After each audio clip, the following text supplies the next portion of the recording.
Hello everyone, कैसे हैं आप सब। आज हम एंटी डंपिंग ड्यूटी ये क्या है उसी के बारे में आज के इस एनालिसिस की वीडियो में डिटेल में डिस्कस करेंगे और इसका उद्देश्य क्या है और ये एंटी डंपिंग ड्यूटी किस पर लागू किया जाता है या क्या नहीं जाता है और अभी इसके बारे में मतलब क्या क्या है हमारे भारत सरकार के द्वारा इसके द्वारा ये किन पर मतलब लागू किया गया है या नहीं किया गया है।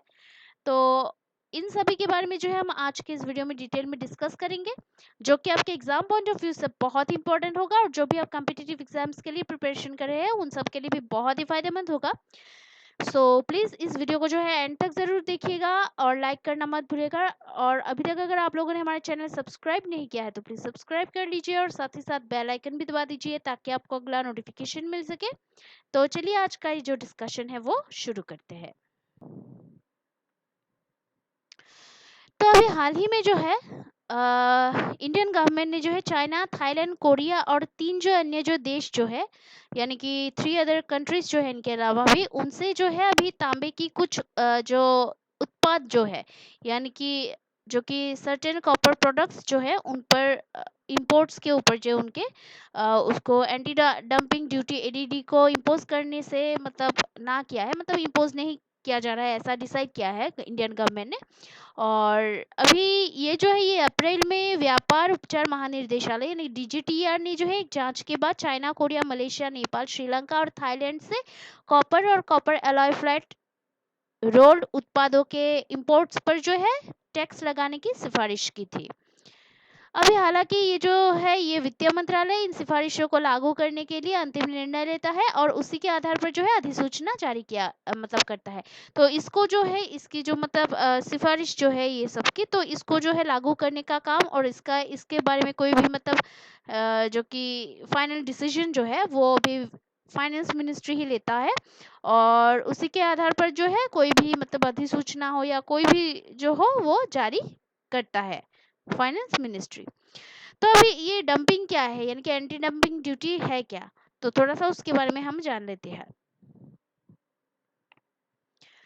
तो अभी एंटी डंपिंग ड्यूटी जो है डंपिंग का अभिप्राय किसी देश के निर्माता द्वारा किसी उत्पाद को या तो इसकी घरेलू कीमत से नीचे या उत्पादन लागत से कम कीमत पर किसी दूसरे देश में निर्यात करने से है।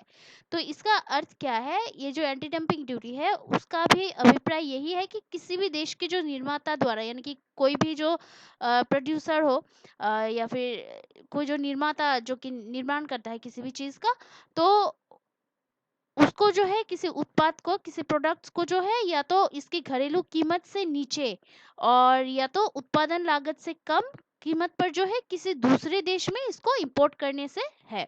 इसका मतलब अभी एक्सपोर्ट करने से है, सॉरी निर्यात करना यानी कि एक्सपोर्ट करने से है।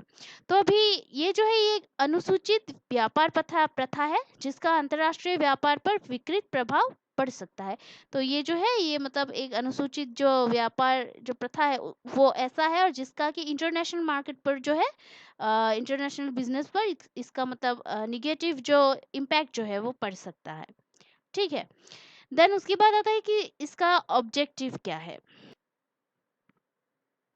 तो अभी इसका उद्देश्य यही है कि एंटी डंपिंग शुल्क डंपिंग को रोकने और अंतर्राष्ट्रीय व्यापार व्यवस्था में समानता स्थापित करने के लिए जो है लगाया जाता है।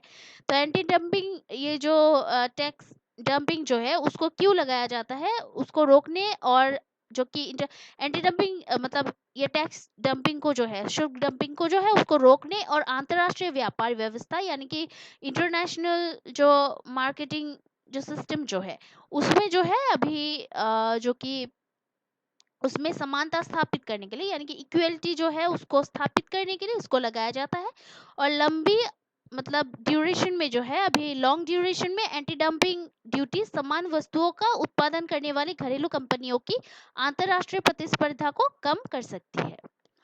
और ये जो एक मतलब ये जो है ये एक संरक्षणवादी टैरिफ है जिसे कि एक देश की सरकार द्वारा विदेशी आयातों पर लगाया जाता है, जिसका अर्थ है कि इसकी कीमत जो है उचित बाजार मूल्य से कम है और विश्व व्यापार संगठन द्वारा उचित प्रतिस्पर्धा के साधन के रूप में जो है डंपिंग रोधी उपायों के उपयोग की अनुमति दी गई है। तो अभी ये जो है ये एक संरक्षणवादी मतलब टैरिफ है, संरक्षणवादी टैरिफ है, जिसके मतलब एक जो देश की जो गवर्नमेंट जो होती है उनको, जो कि अभी विदेशी जो आयात जो होते हैं, इंपोर्ट जो होते हैं, बाहर से, देश के बाहर से जो इंपोर्ट किया जाता है फॉरेन कंट्री से, उन पर लगाया जाता है। और इसका मीनिंग यही है कि इसकी जो कीमत जो है वो उचित बाजार मूल्य से कम है, जो यानी कि जो कि मतलब मार्केट का जो प्राइस होता है उससे कम होता है। अभी काउंटर वेलिंग ड्यूटी और एंटी डंपिंग ड्यूटी के बीच में जो डिफरेंस है वो क्या है, थोड़ा सा उसके बारे में हम जानते हैं। तो देखिए, एंटी डंपिंग ड्यूटी जो है उसके आयात पर अधिरोपित वह सीमा शुल्क है जो कि सामान्य मूल्य से काफी कम कीमतों पर माल की डंपिंग के विरुद्ध सुरक्षा प्रदान करती है।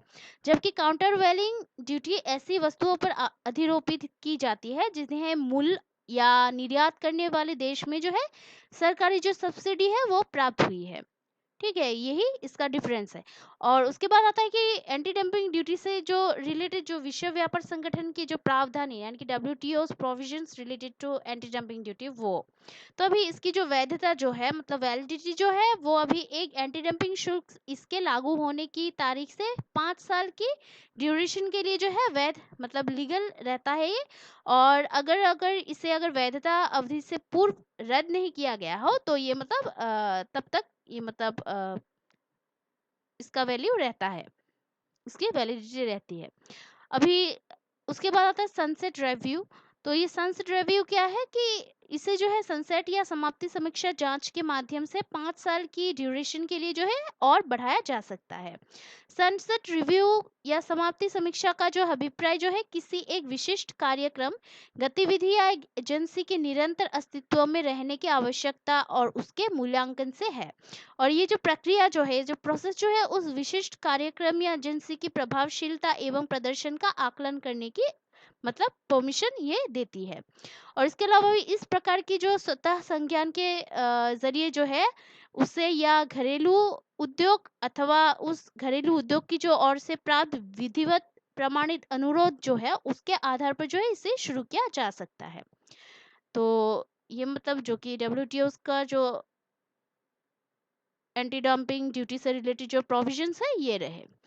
तो उसके बाद आता है कि व्यापार उपचार महानिर्देशालय, इनकी डीजीटीआर क्या है, तो ये सभी डंपिंग रोधी काउंटरवेलिंग शुल्क और अन्य व्यापार सुधारात्मक उपायों को लागू करने के लिए जो है वाणिज्य एवं उद्योग मंत्रालय के तहत सर्वोच्च राष्ट्रीय प्राधिकरण है। और ये घरेलू उद्योग और निर्यातकों को अन्य देशों द्वारा उनके खिलाफ लागू किए गए व्यापार उपायों की जो है जांच करने के मतलब जांच के बढ़ते मामलों से निपटने में ये सहाय हेल्प प्रदान करता है। तो ये रहा डीजीटीआर। तो अभी आज के वीडियो में इतना ही है। कल हम फिर मिलते हैं जो कि नए टॉपिक का जो वीडियो जो है उसके एनालिसिस की वीडियो में डिटेल में हम जो डिस्कस करेंगे उसी के साथ कल हम फिर आपके सामने प्रस्तुत होते हैं। तब तक के लिए जो है हमारा चैनल देखते रहिएगा, लाइक शेयर सब्सक्राइब करना प्लीज़ मत भूलिएगा। कोई अगर सुझाव हो तो कमेंट करना प्लीज़ मत भूलिएगा, क्योंकि आपका जो सपोर्ट है वो हमें बहुत ही मोटिवेट करता है हार्ड वर्क करने के लिए और ऐसे वीडियोज़ को आपके सामने मतलब लाने के लिए।